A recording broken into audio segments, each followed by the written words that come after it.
So welcome everyone. I'm going to get started. My name is Katie Burles and I'm one of the coordinators of the Columbia Basin Watershed Network. The Watershed Network acts as a regional umbrella network for organizations working on watershed stewardship to share experiences and resources and build knowledge and expertise in the Canadian Columbia Basin.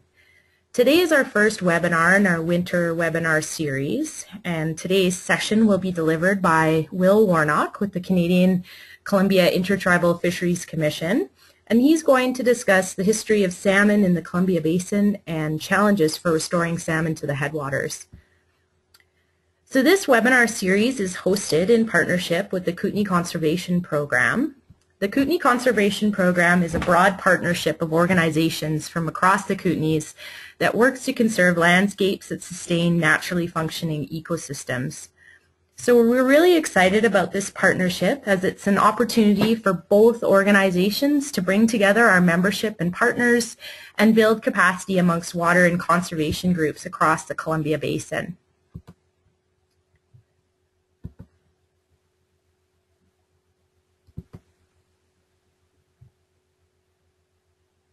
So before we begin, I'd like to acknowledge some of the organizations who have made this webinar series possible, and their logos are presented here, as well as the Columbia Basin Trust for their continued sponsorship support and for both the KCP and the Columbia Basin Watershed Network. There are several other webinars that are going to be available in this series. We have them outlined here. So again, our second webinar is in December on the 11th, and Steve will be joining us from the Nature Conservancy, looking at investing in climate resilient landscapes, building confidence that your conservation planning will build off in the long term.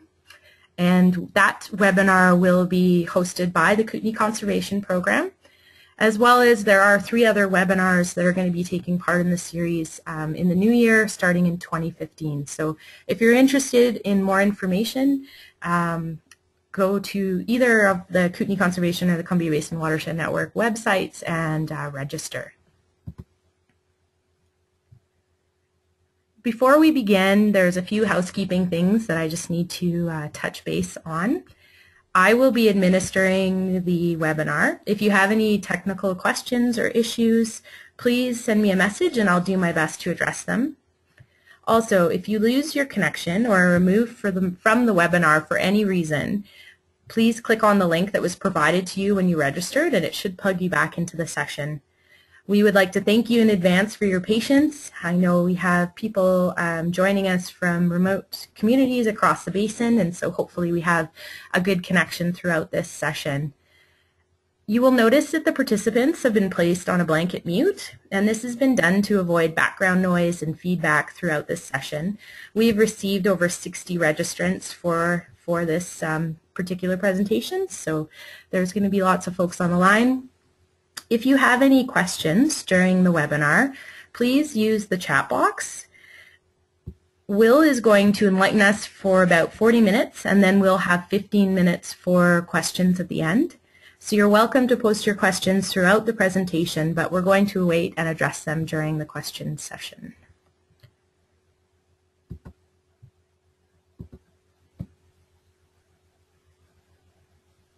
So without further ado, I'd like to introduce Will Warnock, who's an aquatic biologist with the Canadian Columbia Intertribal Fisheries Commission.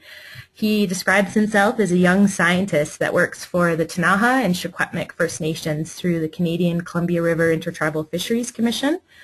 He provides expertise in aquatic resource management and delivers fisheries research programs to evaluate and minimize impacts of hydroelectric facilities on aquatic ecosystems and restore ocean-going fish to the Canadian Columbia River Basin. He holds a PhD in biosystems and biodiversity from the University of Lethbridge, and he resides in Kimberley, British Columbia. So welcome, Will, and I am going to now give him the controls for the presentation so that he can deliver his talk.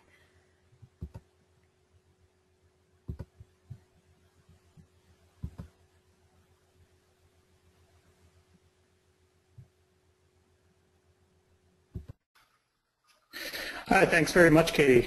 So I'm going to, first of all, thank the KCP and CBWN for hosting this series. Very pleased to be the first in the speaker series that's lined up. It sounds like you got some really good speakers lined up. Just like to start by saying who I work for. Canadian Columbia River Intertribal Fisheries Commission is an organization that provides scientific and technical support to the Kootenay and Chinook First Nations in the Columbia Basin.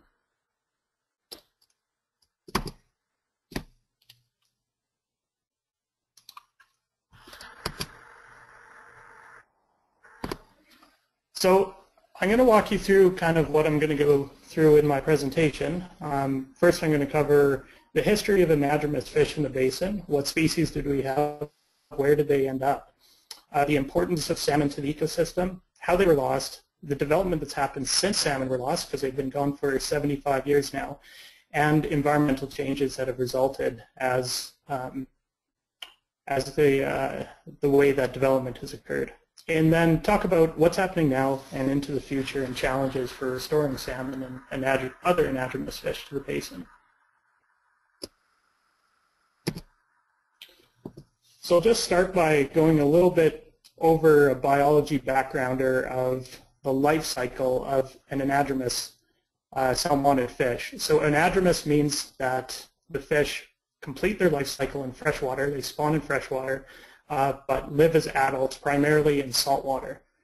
So I'll begin with this area. When adults enter freshwater, they begin their migration upstream, uprivers. Salmon then find their natal stream in which they spawn. So they do need flowing water to spawn in. So with most species, they need to home back to their natal river where they were born.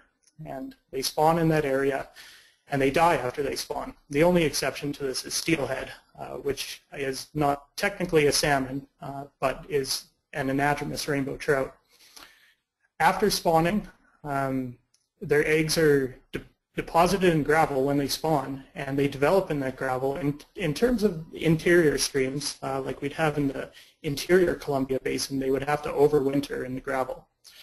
Eggs would hatch in the spring and develop into these little alevins, and these fish are closely associated with the gravel and feed off of a yolk sac before emerging from the gravel. And then they rear in freshwater, depending on species, from months to several years.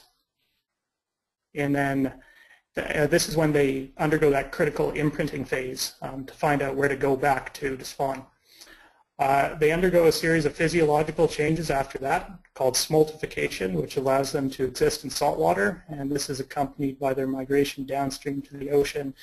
And then, depending on species, they typically spend about 2 to 4 years in the high seas feeding as adults before they complete their life cycle and return to their natal river to spawn.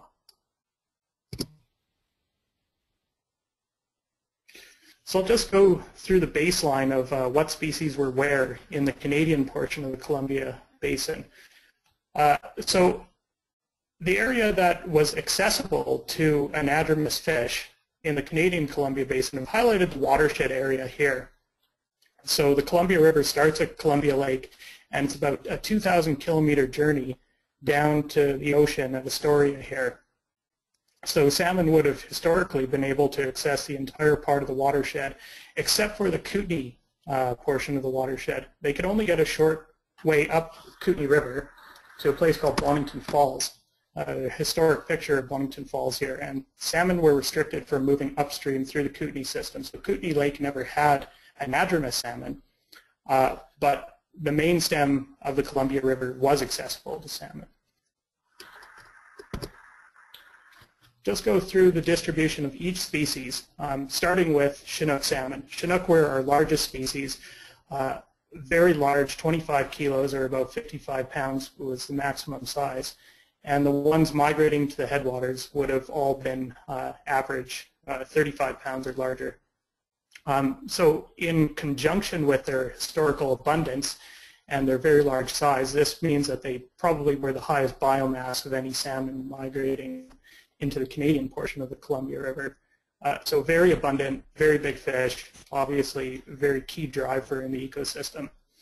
And now these fish have very high fat content, and because of their large size, these are adaptations that allow them to make very long migrations upstream. So they're the only ones that made it right to the headwaters at Columbia Lake, and that is 2,000 kilometers from the ocean for the very upper stock that would have used the area. Now there are two different forms of Chinook salmon, and this is very important to recognize. The stream type Chinook salmon is a race of salmon Chinook that would have started their spawning migration in the spring. And they're the ones that made it all the way through the Columbia Basin right to the headwaters. There's another type of Chinook called the ocean type Chinook, and these are later run. They run in the summer and fall. And these never historically made it to the headwaters, so they would have been restricted lower down in the basin. This is still a long migration. It's about 1,200 kilometers to this area, but they aren't the long-distance athletes that the stream type are. Just go through a little bit more of an explanation of these two different races of Chinook, because it's very interesting and it has repercussions on what we lost and diversity that we've lost of salmon.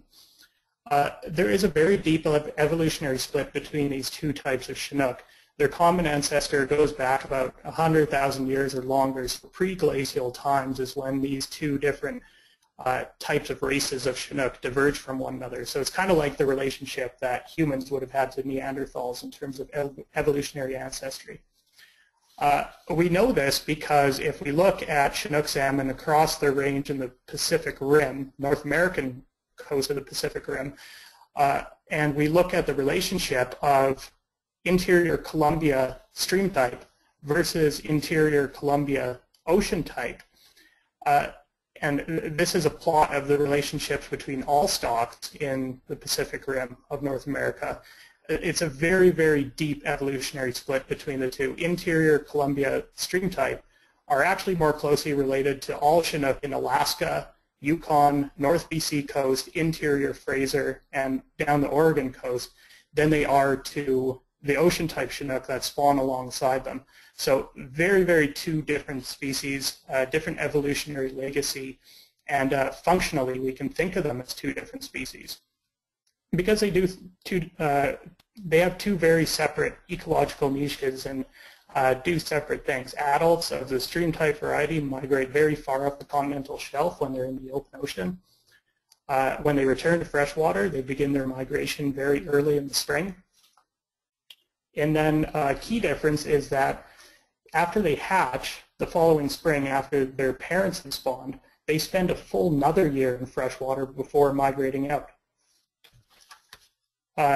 Also, they ascend tributaries more readily, so they would have been extensively distributed throughout watersheds, but typically have individual populations or stock sizes that are smaller.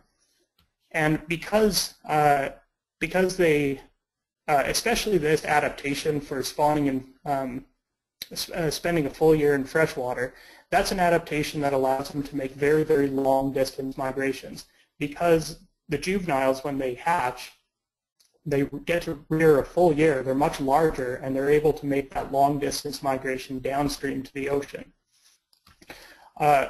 So this is the type of salmon you'd find, for instance, in the Yukon, where Chinook can make migrations of over 3,000 kilometers.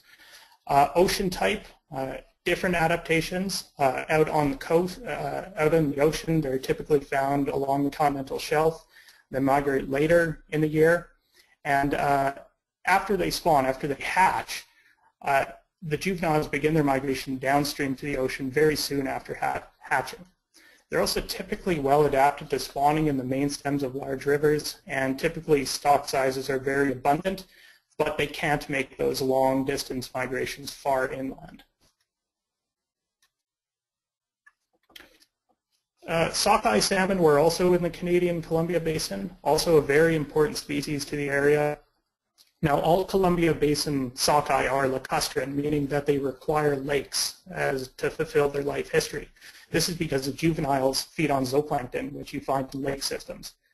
Much smaller than Chinook, 2 to 5 kilos. They're still sizable fish, but not as large as Chinook. So probably, you know, they might have outnumbered Chinook, but because they weren't individually as large, probably not as much biomass that they returned to the system as Chinook.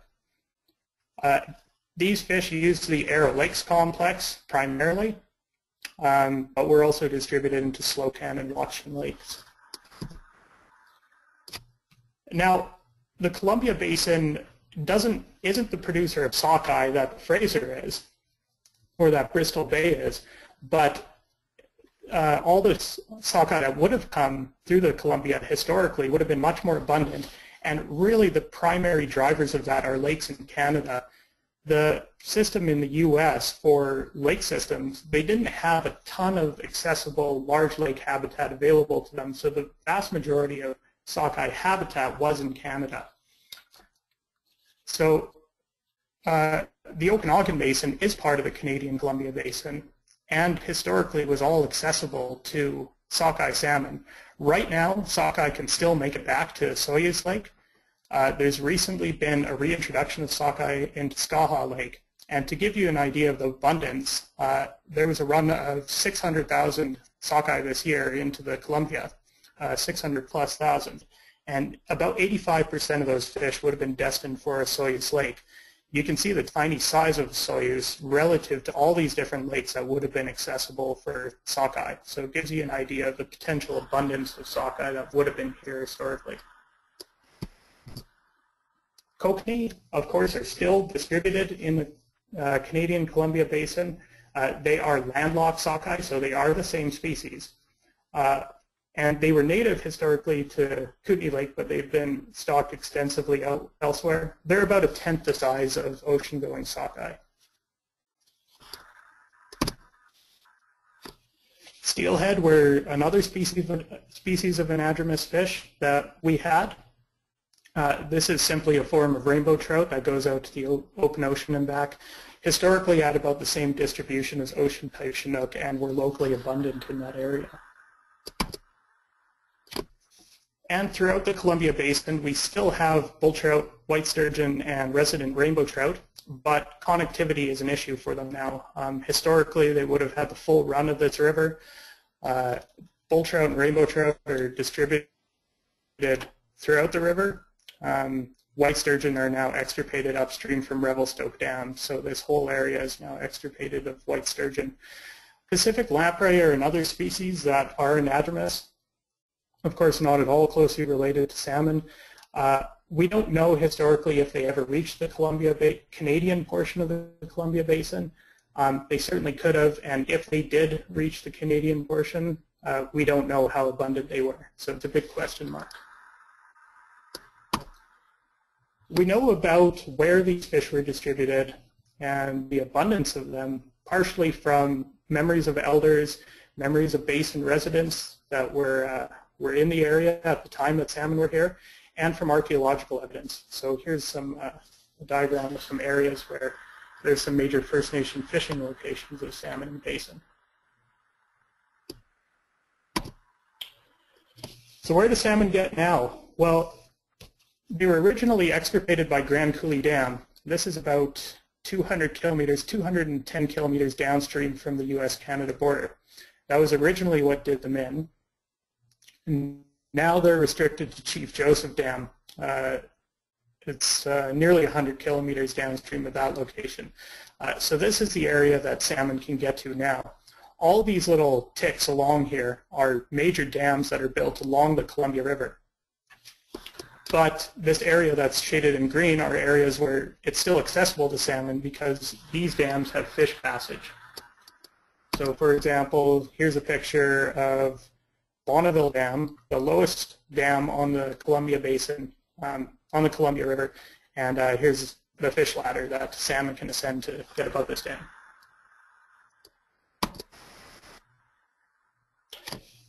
So I mentioned that anadromous fish were extirpated in by Grand Coulee Dam. This was in the early 1940s, so about 75 years ago. The Canadian federal government was notified that the U.S. wanted to build this dam. The U.S. did consult with Canada at the time, And this letter here is a response from the then Undersecretary of State for External Affairs, so the department that would be equivalent to DFAD now, Department of Foreign Affairs. But basically what they said is, we don't have a commercial fishery for salmon on our portion of the Columbia River, so therefore it's okay if you build this dam, essentially. So they were probably more concerned at the time of their relationship with the U.S. than of run of salmon that went to an area that was very sparsely populated. Now, the loss of salmon is really a devastating loss to the people who lived in the basin, particularly most felt by First Nations and tribes. From the time that these First Nations and tribes occupied the area, salmon were really a central species in the subsistence, economic, cultural, and spiritual well-being of these people. So the loss was devastating for them. But, the loss of salmon is devastating for everyone. A huge part of the cultural identity of British Columbia and the Pacific Northwest is attached to salmon. They're a very iconic people for us. And they're a nexus point for all our common interests to come together. There's a reason why salmon are frequently on the front page of newspapers across the Pacific Northwest and British Columbia. It's because they're a big deal. People really like salmon. And it's important to recognize that salmon provide economic benefits to us. The loss of salmon is not only a cultural loss, it's also an economic loss. And some of those losses can be hard to put a dollar value on because some of them are direct. They're easy to put a dollar value on, but some are indirect, and including ecosystem services. And I think that's something that we don't have a good concept of how to value. So what was the importance of salmon to the ecosystem in the Columbia Basin? Well, they must have been a keystone species because they were so abundant. We're talking about those numbers. We're talking about thousands to tens of thousands of metric tons of biomass. So what ecologists call this is a nutrient subsidy. And what that is fertilization of the ecosystem, a massive transfer. You can think of it as a massive wealth transfer from one area of abundance to an area that's relatively poor in abundance.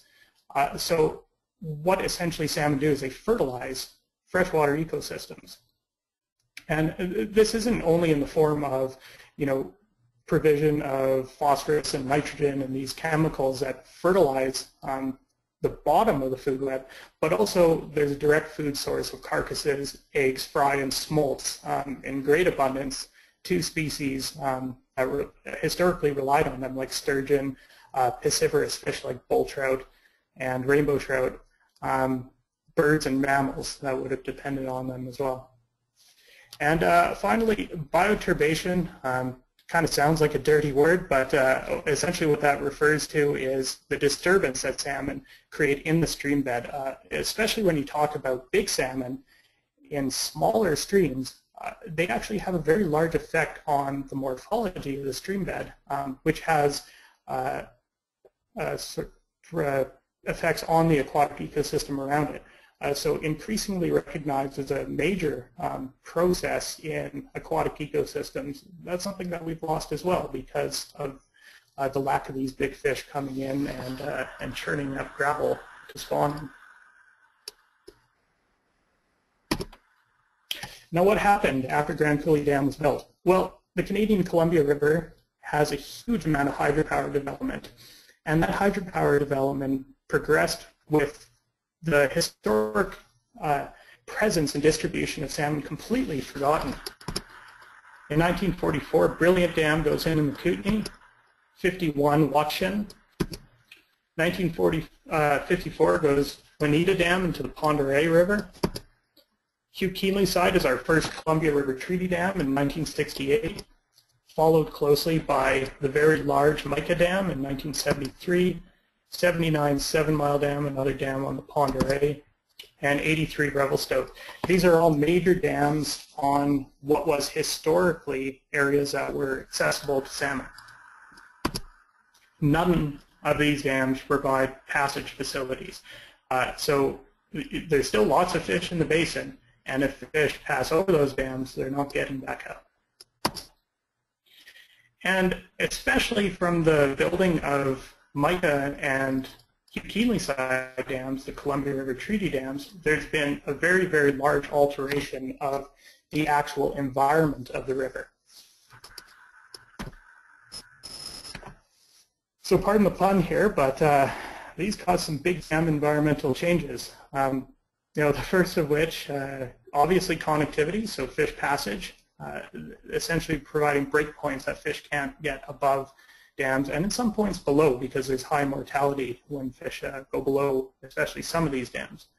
I referred to the alteration of flows by the Columbia River Treaty dams, particularly Kootenay side and Mica, and also some upstream dams on the Kootenay, Duncan, and Libby. What essentially these dams do is they're storage facilities so that the Columbia River can be run as an industrial river. This graph to the right here is showing what the flow is like in the Columbia River just upstream from the U.S.-Canada border. And this darker line is what the flow would have been like through the year before those Columbia River Treaty dams were put in. So what happens is during this period from May to August, all the water that falls into the Rockies and the Purcells is melting. All the snow is melting in this period, and it causes a big flood pulse. Essentially what we've done is we've created these very large reservoirs upstream to capture that pulse. This has dual benefits of providing, first of all, flood control. So far downstream areas like Portland don't get flooded on a very regular basis, but also so you can maximize power generation in the winter. So essentially you take out this big flow pulse of the snowmelt, and then you release it now through the winter period when you can sell power for a lot more because there's a lot more demand for power. So flow is obviously a large driver of the way natural ecosystems function. Now temperature has also been altered as a result of these changes, particularly Mica and Revelstoke dams are very tall dams, and they have their BC Hydro hates spilling water over the top of those dams. They prefer to run as much water as possible through the turbines, and the turbines are located quite a ways down on the dam face, so they draw cold water out, cause the river below them to be much colder than would have been historically. But some areas upstream, so upstream from these, particularly Mica Dam, much warmer now because large standing body water, and warmer below Kootenay Side Dam. Also, because of the way these systems operate, they trap a lot of sediment and alter sediment transport regimes, partially through taking out this big pulse of flood flows that used to occur. And then, of course, now, last but not least, creating reservoirs changes the system from a river to a lake. What this does is inundates many historic spawning locations, rearing locations, and traditional fishing locations. But not just hydropower has happened since that era. There's been a lot more development of the basin, more urbanization, linear development, so referring to roads and infrastructure like transmission lines, and watershed development are two big industries, being mining and forestry. All of this has an effect on water and habitat quality and quantity. And climate change is often talked about as an unknown about what the future holds for salmon habitat that historically would have been in the basin. I think this is a hopeful story here, because the Canadian Columbia Basin, if we look at projected climate change impacts, is still remains thermally suitable and less impacted due to climate change projections. So we see in the Canadian Columbia Basin that we still have snow-driven, snow-dominant hydrograph in the future, even projecting to the end of this century, and still have very cool temperatures in the area. So this is not a dire situation in terms of the Canadian Columbia Basin. We're much less affected by potential negative impacts of climate change, at least with respect to how they affect salmon habitat, than you would find in the U.S. part of the range. Now, as a result of some of those abiotic changes, changes to the physical environment, there's also been ecosystem changes, very major ecosystem changes as a result of that. We get an increased productivity of some resident fisheries as a result of these reservoirs being constructed. Kokanee have absolutely exploded in the Canadian Columbia Basin. You know, to the point where I think sockeye are actually more abundant in numbers than they ever historically would have been. But in the form of a landlocked form of that, which is kokanee. So we do have millions of kokanee in the basin now, but those don't replace the ecosystem component that sockeye would have provided because they're not providing that nutrient, marine-derived nutrient subsidy. But as a result of kokanee exploding, some of those areas you find fish that feed off them profiting as well. So in some areas, bull trout and rainbow trout have profited from kokanee being available as a food source. In other areas, because of these dams, you get decreased productivity of some fisheries. White sturgeon undoubtedly hit very hard by hydroelectric development. And some areas, particularly lower down in the basin, like the lower Columbia River, where we hardly ever find bull trout anymore, and some areas where rainbow trout have been negatively affected, like between Revelstoke and Mica Dam. Nutrient loss and impoundment is a huge problem that we annually try and tackle in the basin here. In addition to the loss of marine-derived nutrients from salmon being gone, we now have these large reservoirs, and essentially what they do is they trap the nutrients that flow in off the watershed, and those nutrients are recycled in the standing water body because they're taken up by phytoplankton. Phytoplankton or even by zooplankton. Kokanee eat the zooplankton. So essentially, nutrients now, we've altered the nutrient transport regime of nutrients flowing downstream, and the province does spend hundreds of thousands of dollars annually to fertilize lakes in the area to compensate for this. The inundation obviously created inundation of huge amounts of floodplain, wetland and riparian areas, and the wild card I've got there, species introductions and invasions, not only fish but also invertebrates like Mysis relicta, and we all know about the impending mussel invasion. That could be a very large game changer here. This is just a list of non-native fish that you'd find on Pend Oreille River. If you were at the U.S.-Canada border, all of these fish can move downstream, make it into the Columbia River. In fact, most have, and it's unknown about the ecosystem level effects that some of these fish could have, but they could cause large damage in some situations. So I've just painted a pretty dire picture. So that begs the question, if salmon return here, will they even have a home? Is habitat still suitable? Well, first of all, we do need a fish passage strategy at these dams because fish can't get above these dams if salmon were to return. But, you know, we have tons of resident salmonids that are doing very well in the basin. Resident salmonids, like particularly rainbow trout, have very similar habitat requirements to Pacific salmon, in fact identical requirements to steelhead, and they're largely abundant throughout the basin. So we still have large quantities of habitat that must still be appropriate for salmon. The operation of our dams, we can operate the dams smarter so that we can actually improve habitat, and we have done this in areas such as the Columbia River below Keenleyside Dam, where now we can essentially tweak flows to make spawning habitat much better for rainbow trout. And that area has one of the best rainbow trout fisheries in the world.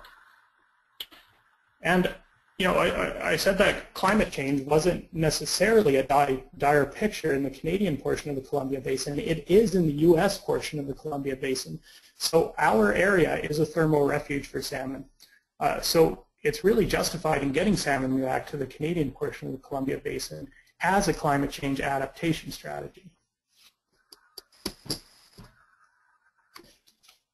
So if salmon were to get back, or we were to bring them back, how would we go about it? Well, I'll just go a little bit about fish passage, go into fish passage a little bit here. But we're very, very good at getting fish past dams now.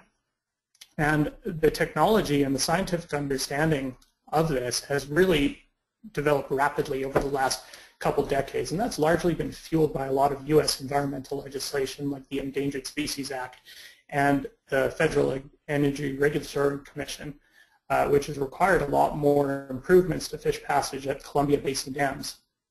So the traditional way of getting adults up and above the dam, obviously with a fish ladder, at high head dams you can use a trap and haul strategy where you allow fish to migrate into an area that you can then trap them and then manually haul them up and above a dam. We also have upcoming technologies. You might have seen delightfully absurd but potentially promising technology of the salmon cannon, which you can actually potentially shoot fish up above dams, which is currently being tested in areas in the U.S. portion of the basin.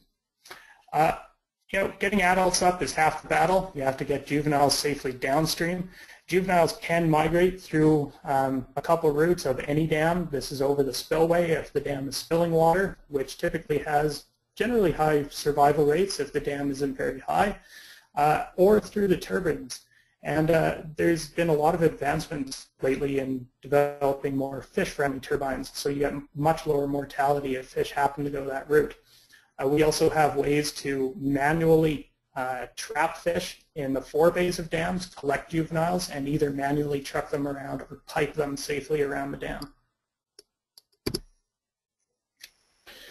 And we've had a lot of success stories in the Columbia Basin lately for fish passage and restoration of salmon. In the Okanagan Basin, sockeye have recovered 100-fold over the last decade and a half. And that's largely been aided by reintroduction efforts, habitat restoration, and fish passage improvements at Columbia dams. A lot of this has been spearheaded by the Okanagan Nation Alliance, and it's resulted lately in a commercial and recreational fishery actually being open for sockeye. This is a rebound from a population that was down to a few thousand individuals, now numbering in the hundreds of thousands. In the Deschutes River, there's been a reintroduction strategy lately with some cutting-edge technology to get fish up and over and safely above and then below these high-head dams. So definitely advancements in technology we can look to and recent success stories. Now, if salmon were to be restored above Grand Coulee Dam, they do have an area of free-flowing river that we call the Transboundary Reach here. That certainly would still be suitable for Chinook salmon, but to get to a lot more habitat, there needs to be passage provided at 3 key dams, so Hugh Keenleyside, Brilliant, and Juanita. The good news is that passage at these dams opens up a ton of habitat, and these aren't necessarily difficult dams to provide passage on. And furthermore, existing environmental assessment certificate commitments require the operators of the company that put recent expansions on those dams to consider fish passage if the U.S. does restore salmon above Grand Coulee Dam and into Canadian waters. So I'll just elaborate on each one of those dams now. So Juanita is definitely not the lowest hanging fruit of those 3 dams. What you get above Juanita Dam, Juanita's on the Pend Oreille, it's not on the Columbia, but it's a very, very short run up the Columbia. You essentially pass the U.S.-Canada border, go a few hundred meters, and then if you were to take a hard right, you go into this major river of the Pend Oreille, and it's only about 500 meters from the confluence of the Columbia to the dam, Juanita Dam there. This rise over run for a dam nearly 80 meters high makes a fish ladder mathematically impossible. You can't put a fish ladder on this dam. What you could do is put a trap and haul facility, but even if you got them above that dam, it would be 10K before you hit 7 Mile Dam, another dam that went in subsequently. So you need some kind of coordinated passage strategy in trying to bypass this stretch, essentially, if you wanted to provide a passage here. But what you get is quite a bit of habitat in the Salmo River, which historically did have salmon. Brilliant Dam is perhaps the lowest hanging fruit of the bunch in terms of how easy it is to provide passage. And the key habitat you get here is in Slocan Lake, which would be suitable for sockeye, and the Slocan River, which would be suitable for steelhead and chinook. It's low-hanging fruit because the dam isn't particularly high. It'd be an engineering cinch to put a fish ladder on this structure. And furthermore, this is word for word the Environmental Assessment Certificate commitment. I don't know what BEPC is an acronym for, expansion something committee maybe. Will install fish passage facilities at Brilliant if in the future salmon runs are reestablished into the Canadian portion of the Clear River and if fish agencies permit the installation. It's a pretty strong commitment there. Hugh Keenleyside Dam and Arrow Lake's generating station is another pretty low-hanging fruit, but upstream of this dam there's a huge amount of habitat potential for sockeye and chinook. And passage isn't necessarily very difficult. It's a very broad valley in here, very broad dam, not particularly high. You could put a fish ladder in it for adults. The key technical challenge there is that the reservoir behind it fluctuates in water level. So we need some innovative engineering solutions, but certainly could work around it. Essentially what this EAC certificate commitment says is that Columbia Power is committed to install fish passage facilities if BC Hydro agrees to it at their portion of what they own for Keenleyside Dam, if salmon make it back into the Canadian Columbia River, and these different agencies agree to it. Now once you get very high up in the drainage, you encounter the very large obstacles. Revelstoke and Mica dams are huge. They're juggernaut dams. Revelstoke's 175 meters high. Mica is 240 meters high, which makes it the tallest dam between U.S. or Canada. And you simply can't put a fish ladder on a dam this high. It's very difficult, so you need some kind of trap and haul strategy or some other upcoming type of fish passage device. But the good news is that these are the last obstacles in the drainage. We would look at restoring salmon downstream first before we try to tackle these areas. And then when we do get to these areas, there might be new technology available to pass fish safely, but you do have a very large amount of pristine habitat in the very upper portion of the Columbia River. That would have been historic habitat for spring Chinook salmon. And also you could theoretically pass white sturgeon and get them reestablished in this area as well. So just sort of shift gears and talk a little bit more about what's been happening lately on the scene for salmon restoration. Recently there's a very unprecedented collaboration between 15 tribes in the U.S. and 3 First Nations in Canada. And a key kind of culmination of that collaboration is this joint fish passage paper. And I can circulate this to people. My email address will be at the end of the presentation. It's still in a very soon to be released draft form. But essentially what this does is it outlines the background justification and high-level conceptual strategy for the plan of fish passage restoration.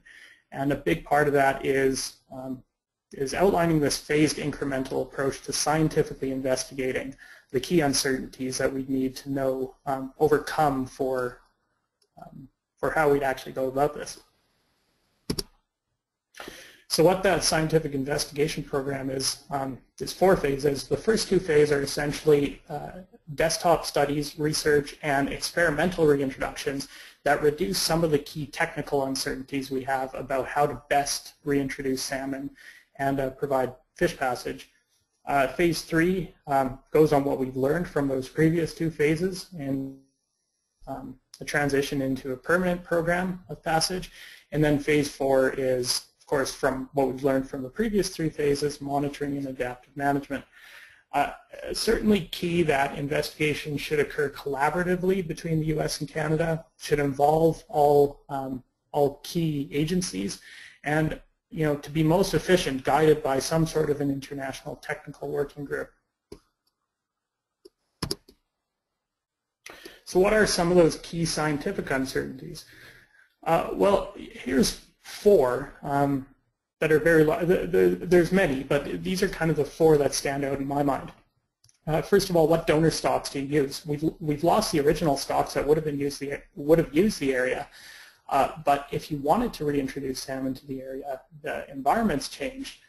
What stock out there exists now that would have the greatest chance of making a go for it in the habitat we have available now? And currently, my organization is running on a scientific evaluation of that. Perhaps the biggest uncertainty in my mind is now we have this area that's a very large lake above Grand Coulee Dam. So this Grand Coulee Dam, the location of it's about 210 kilometers downstream from the U.S.-Canada border, and almost all the way up to the U.S.-Canada border, the river has been transformed into a lake. Now, this lake is obviously not generating downstream currents that salmon would have historically used, particularly juvenile salmon would have relied upon to help carry them down to the ocean. So now, because you've transformed that area fundamentally from a river to a lake, can salmon make it back down and then reach the ocean in a timely manner? It's a key uncertainty. Habitat suitability within different parts of the Canadian portion of the Columbia Basin. We know certain habitats are going to be suitable, but exactly how suitable are they, and how can we improve them, maybe with dam operations or with in-stream physical works? And then finally, how we actually go about passing fish around these dams, not only for salmon, but make it a multi-species strategy. We'll pass lamprey and resident fish as well. Now, all these investigations must also come with a socioeconomic impact analysis and then consider ecosystem risks. There's a chance that if we don't do this properly, we actually make things worse. Potentially, we know that sockeye certainly can residualize and form kokanee, but Chinook can do this too. So let's say we introduce Chinook, they got into Arrow Lakes, and they didn't go to the ocean, they just remained in Arrow Lakes. Essentially, they'd be competing with fish that we already have in that, native fish we already have in that system, bull trout and rainbow trout. So this is not a desired outcome. Can we actually, what are the risks of this happening? And I have a list of some other types of risks we might have. And then, of course, costs and benefits of passage and operational modifications that we might make. So what are some key future developments happening now or in the future to watch out for, and some key challenges? Well, some upcoming advancements. The U.S. entity for review of the Columbia River Treaty is recommending that to the U.S. State Department that salmon be an agenda item on a modernized Columbia River Treaty post-2024. That's pretty major piece of this. Tribes and First Nations obviously have put a lot of background work into this, and they're now kind of moving beyond political advocacy and public education and outreach and consultation, and actually starting research programs on this. And there's some new funding sources on their horizon, particularly the Northwest Power and Conservation Council, which is a very large body in the U.S. That essentially directs plans for mitigation and compensation works deriving from hydropower. That this is actually in their upcoming plan, their 2014 plan, to actually investigate fish passage at Grand Coulee and Chief Joseph dams. And then, of course, there's a lot more local support for salmon restoration and awareness. Now, challenges that these are very major challenges. So it's not actively supported by either the Canadian or U.S. federal governments at this time. And what I mean by actively supported is that no federal departments in either of those countries actively provide, actively come out and say that we have a strategy to try and make this a reality. The province of British Columbia continues to defer these issues to the federal government, and unlike the U.S. entity, British Columbia, is unsupportive of salmon being part of a modernized Columbia River Treaty. And finally, it's an issue of power and politics in the province. Would this have ever happened on the Fraser River? There's a reason why the Fraser River never even had a large dam built on it, or the main stem of the Fraser River doesn't even have a dam. It's because people wouldn't stand for it. There's too many people, too much of the voter base that lives downstream from those areas that would be affected by them. Comparatively, the Columbia Basin has a very small population compared to the rest of the province, and less power to influence the politics of this province. And power politics are huge in British Columbia. That's because nearly half the electricity generated in this province comes from dams in the Columbia Basin. And that means that these dams provide a massive economic benefit to the province of British Columbia. It's part of the reason why our power rates here are very low. This is a key political issue for British Columbia, and has been for a very long time. None of these dams that generate this power for the province have passage facilities either for our resident freshwater fish or salmon when they return. And none of the income generated from the sale of the electricity of those dams is invested back into fish passage or salmon restoration, research, and development. So just to summarize kind of my key points of the presentation, salmon were a key historic component of this ecosystem. Their loss continues to have an environmental and socioeconomic impact to especially the residents of the Columbia Basin in Canada. Salmon habitat has been altered, but certainly still exists. Restoration is timely and justified, especially in the context of climate change. And salmon restoration is going to have significant technical challenges, but there's not insurmountable. There's lots of success stories we can look to elsewhere that make us confident that this is possible. But the key challenges really still are political and social, to actually come out and make this a reality. So I'd like to thank everyone for attending this presentation. Thanks to Columbia Basin Watershed Network and KCP for hosting this series.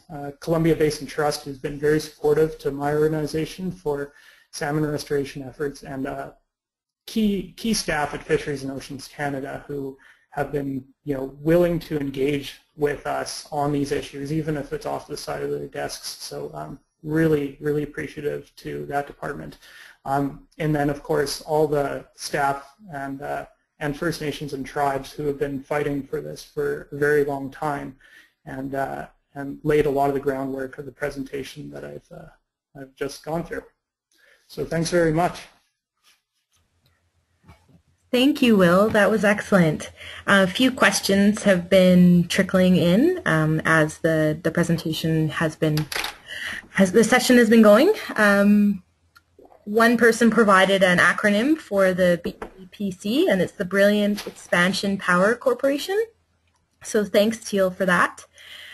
Graham asks, would Chinook and possibly Sockeye have historically gone up the lower Kettle River to Christina Lake, downstream of Cascade Falls?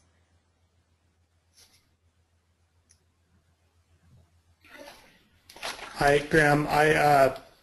I don't think that salmon were actively into the Christina Lake system. I do believe that kokanee are native to Christina Lake, which implies that at one time Sockeye would have been able to access Christina Lake in the same way that Kootenay Lake has kokanee. So historically, some salmon got over Bonington Falls, or Bonington Falls wasn't as much a barrier at some point. I think the story is the same in Christina Lake, where historically there might have been a trickle of fish that came in and colonized that area, but wouldn't have had major runs to it.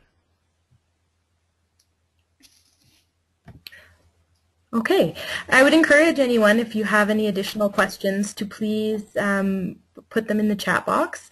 A few people have asked if this webinar is going to be available recorded after this session, and yes, for this session of the Winter Webinar Series, Will has agreed to this recording, so it will be posted on our website.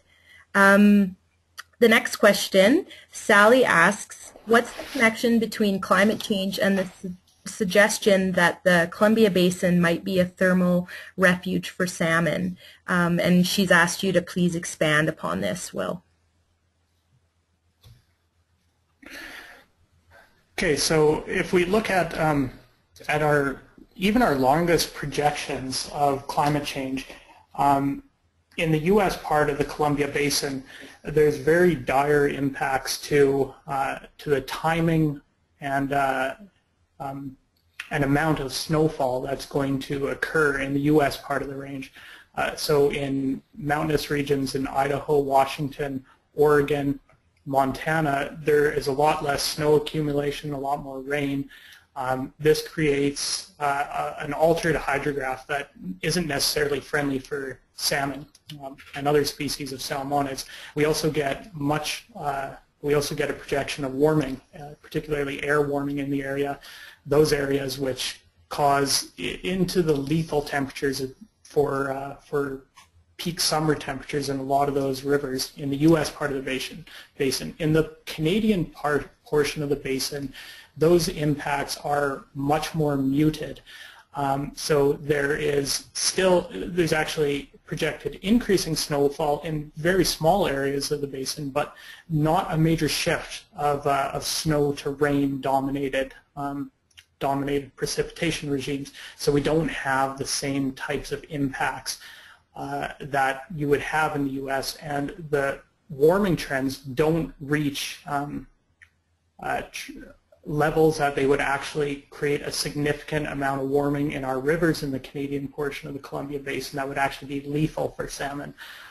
So the area really can be seen as still, with our best projections, still suitable for salmon in the future, and being, this pocket or a refuge for salmon relative to the rest of the basin, which is primarily in the U.S.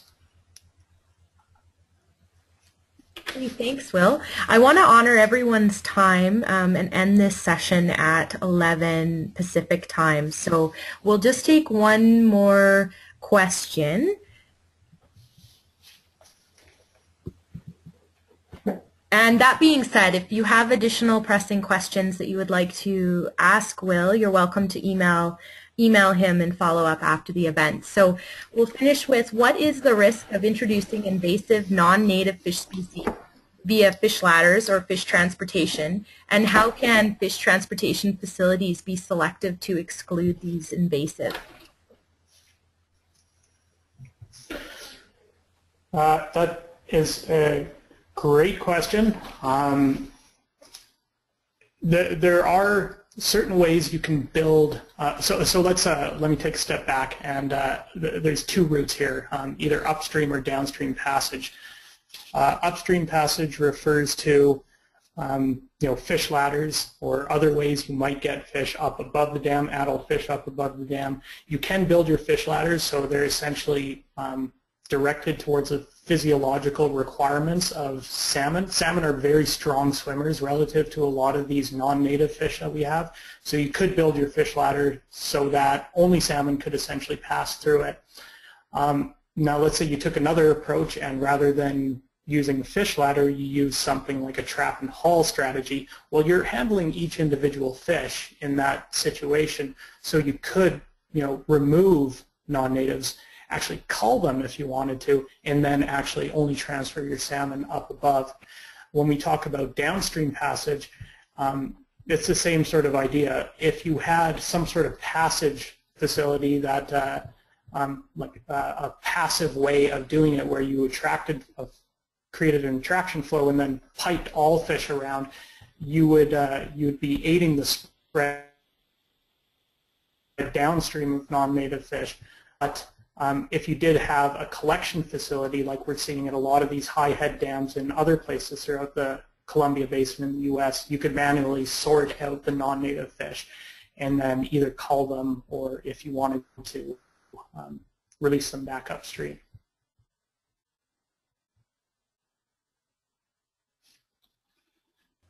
Okay, thank you everyone. That concludes our first webinar of the series. I would encourage you all to take a look at the remaining webinars as part of this series and attend them as well. So thanks again, Will, and I hope everyone has a great day.